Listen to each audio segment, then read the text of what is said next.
Hello there, beautiful joy seeker. Welcome back to episode 55 of the I Am Changing podcast. I'm your host, Kaz Humphreys, and I'm a change facilitator. In this episode, this is from a recent blog which caught a lot of attention from parents of teens and young university students. And there's been this huge influx of existing clients that I've seen, that I've nurtured from year 10, 11, 12, and now they're starting university. And there's some big things coming up for them. And so this episode and the blog was entitled The Great Confidence Con. And I kind of talk about why fake it till you make it is an absolute confidence killer. So let's jump straight in. It's reasonable to postulate that everyone on the planet at least one time has experienced a lack of confidence in themselves or their ability. That's true. That's true for me. It's true for you. It's true for everybody, because this is how we extend our boundary. Confidence is an internal resource that we build as we stretch our comfort zone boundaries. So we have a crack, we fail, we fall over, we get back up again, we have another crack because we want to do this thing that we want to do.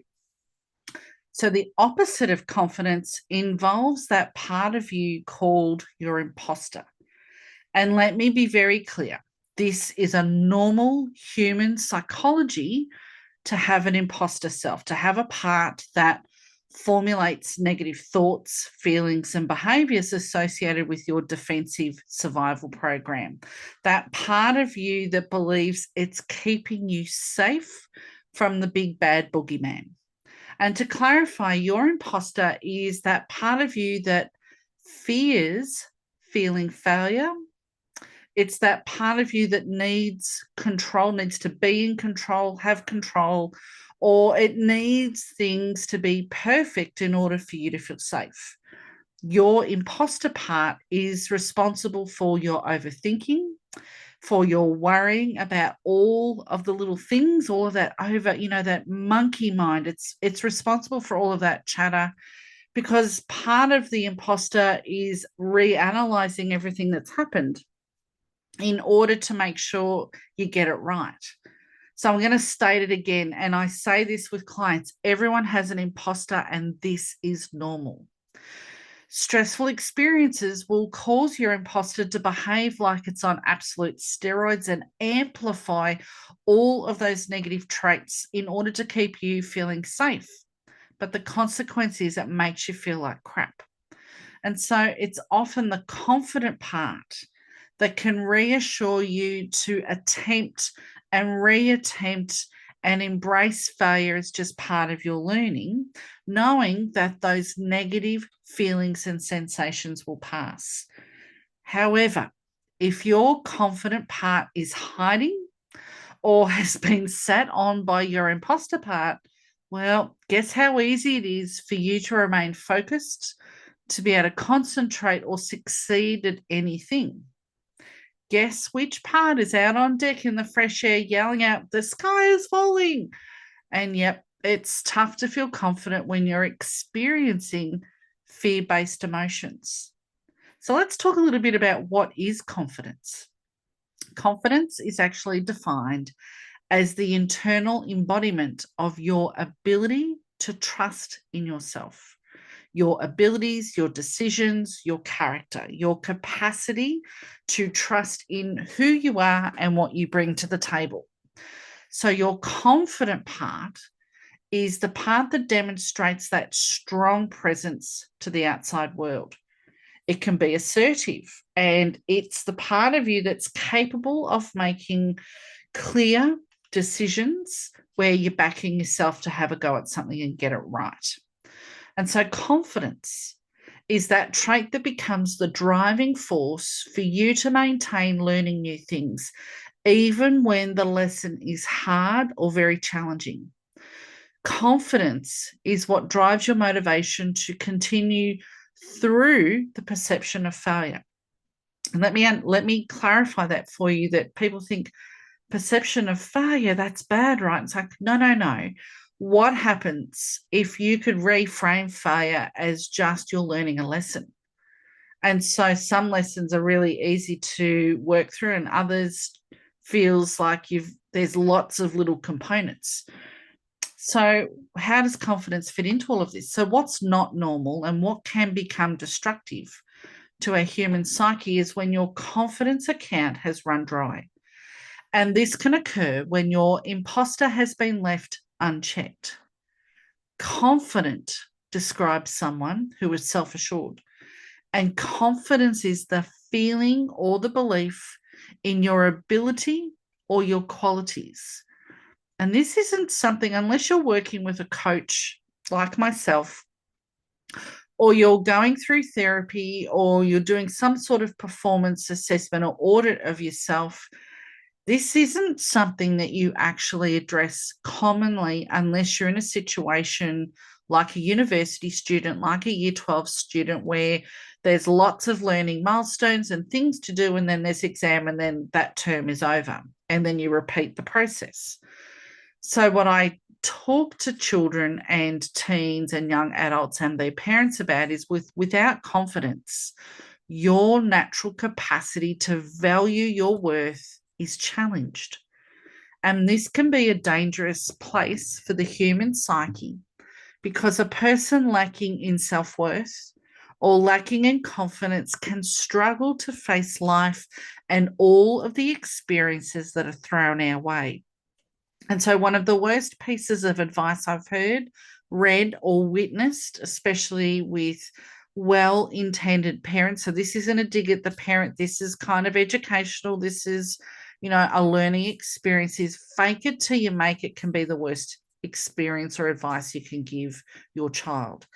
Because if their imposter part is operating at Olympic pace, an Olympic level, faking and pretending to be something you perceive you can't be or do will feel impossible, and it can further reinforce negative thoughts, feelings, and actions.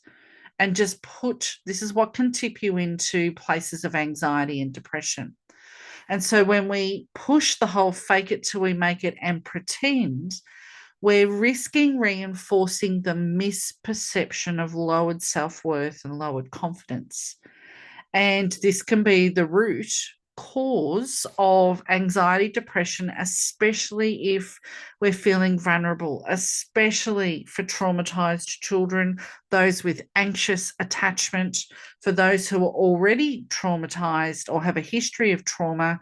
This can cause re-traumatization, and this is where complex post-traumatic stress comes from. So instead of faking it till you're making it, I'm going to share some tips now to help you boost and put some credits into that confident account. And so, tip number one, know your worth. And you hear me bang on about this a lot. I wish I had $1 for every time I was in clinic and told someone that they are deserving and worthy of unconditional love just for being born. I am constantly reinforcing self-worth for clients working through their stress patterns until they find that inner cheerleader voice that says, we're okay, this sensation will pass, we've got this, we'll dig deep, or these are the resources I'm going to use the next time I feel this sensation. For whatever reason, some people have had negative experiences that make them question their belief in themselves. They were either told it or demonstrated that they weren't good enough.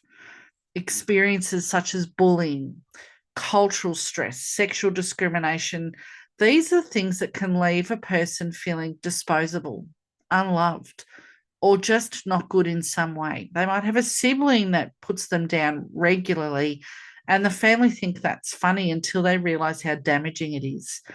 And this negativity erodes your confidence foundation. So the reality is that, guess what? Only you can define your worth. You're in charge of allocating confidence credit score system. If your confidence has rusted in any way, Start implementing some positive actions with techniques such as affirmations, tapping. You tap the top of your head to acknowledge the emotion. For example, even though I'm feeling, insert the feeling, I still love and approve of myself. So we acknowledge and then we cut it out.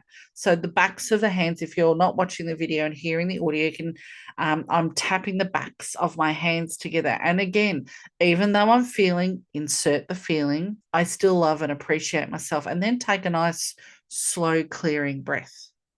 You might need therapy to address the root cause of this confidence rust, of you not feeling good, because your self-worth infiltrates every single aspect of you and formulates the foundation of confidence in all ways: physically, mentally, emotionally, energetically.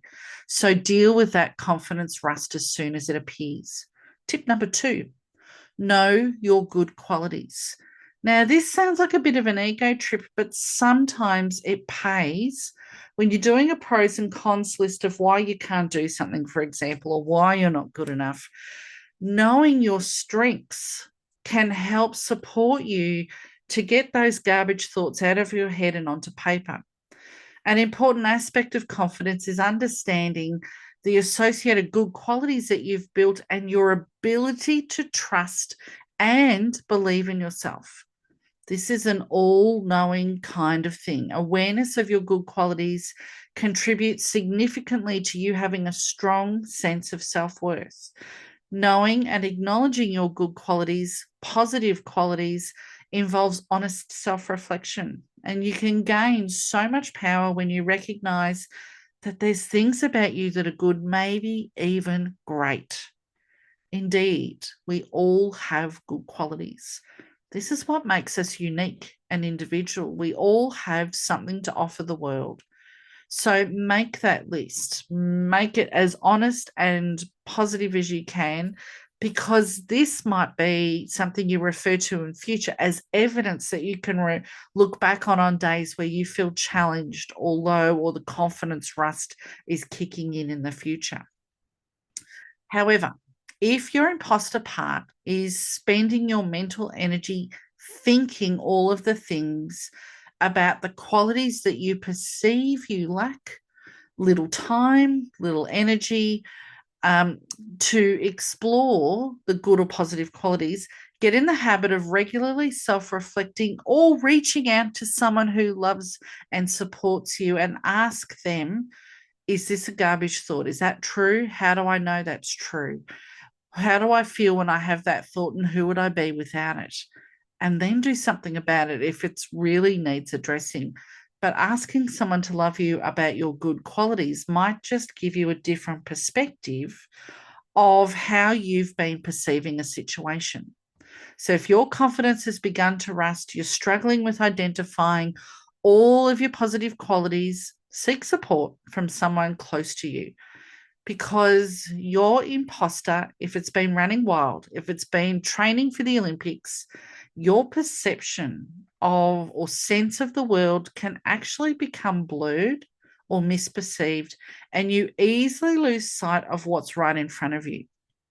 And that's okay. That's a normal part of survival. It's a normal part of trauma. But simple things like humor, determination, humility, knowledge, and skills can help shift your mindset to focus on good rather than negative. Tip number 3, recognize things to be learnt or mastered. Tony Robbins, he's a very famous life coach, and he can be quoted as saying, there's no such thing as failure, there's only results. And what Tony's referencing in his teachings with this statement is that if your mindset is open and you're positive, you can never fail. You can only ever learn and learn more, learn deeper, learn another layer. It's all learning. And when you have that mindset that everything's just learning, then you never fail. When you allow yourself to attempt a task, even if it's new, and then adopt the open mindset that allows you to become curious, this naturally boosts and cements the foundation of your confidence. And I get asked, how? How does that happen? Let me explain. Your perception of the outside world is often based on failure until you start doing this mindset work. When you can become based on your thinking and feeling is based on curiosity and seeking more information, your mindset remains open to being fed on more positive information rather than closing down and operating the survival system of flight, fight, freeze, fawn. As you identify things to learn, you're then creating a path or a milestone of what you're going to achieve moving forward. And this creates momentum and motivation. And this is where your confidence then starts to stack up. You build credits and your confidence can soar. Tip number 4, be kind to yourself.